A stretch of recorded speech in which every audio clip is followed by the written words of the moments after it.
नमस्कार, मी पवन रौंदळ आपल्या यूट्यूब चॅनलमध्ये आज आपलं पुन्हा एकदा सर्व शेतकऱ्यांचे स्वागत। आज एक डाळिंबामध्ये एक वेगळ्या विषयावर आपण आज ही व्हिडिओ बनवणार आहेत।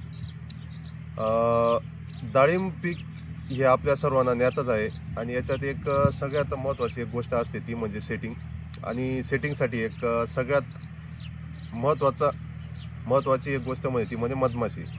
तर आज आपण मधमाशी या गोष्टीवरच आज चर्चा करणार आहे। यात मी एक छोटी कन्सेप्ट एक बनवली होती की ती कन्सेप्ट जर आज तुम्हाला जर कळली किंवा त्या कन्सेप्टविषयी जर तुम्हाला जर काही गोष्टी ज्ञात झाल्या तर ती एक तुम्हाला एक मोकळं एक सांगतो। जी मधमाशी आहे तर मधमाशीचं एक छोटंसं एक सायकल आहे।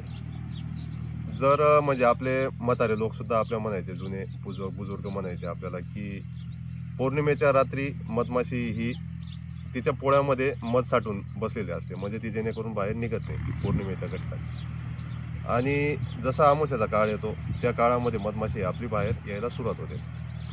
तर हे फक्त हा तुम्हाला एक निष्कर्ष सांगितला, पण याच्या मागचं एक सगळ्यात मोठं एक रिझन पण आहे जे आपण आपल्या डाळिंबागेमध्ये आपण वापरू शकतो। ते म्हणजे जर समजा आपला डाळिंबाग ही पानगळ कोणत्या टप्प्यामध्ये करायची, हा सगळ्यात महत्त्वाचा एक।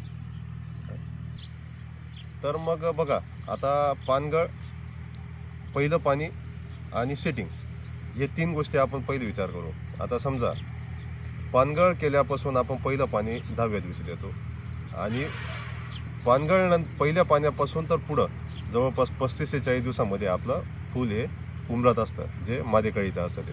आता 35 ते 40व्या दिवशी जर आपलं मादीकळीचं फूल ओपन झालं आणि त्या टप्प्यामध्ये जर आपली मधमाशी फिरत असेल तर आपल्या याला परागीभवनाचा वेग हा सगळ्यात स्ट्रॉंग असतो।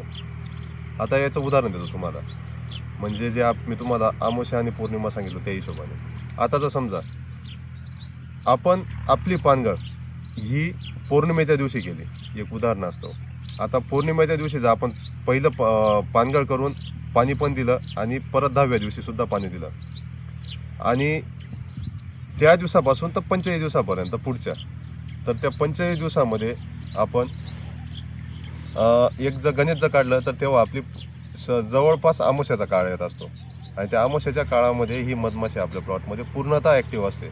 आणि आपल्या त्या 45 दिवसाच्या काळामध्ये ज्यावेळेस आपलं फूल ओपन झालं तर ओपन झाल्यानंतर आपण चांगल्या प्रकारे आपला प्लॉट सेट करू शकतो।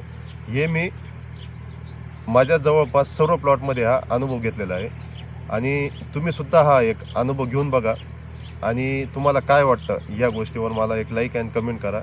यावर आपण एक चर्चा करू आणि हा मुद्दा कसा वाटला तर ह्यासुद्धा तुम्ही कमेंटमध्ये सांगा। धन्यवाद।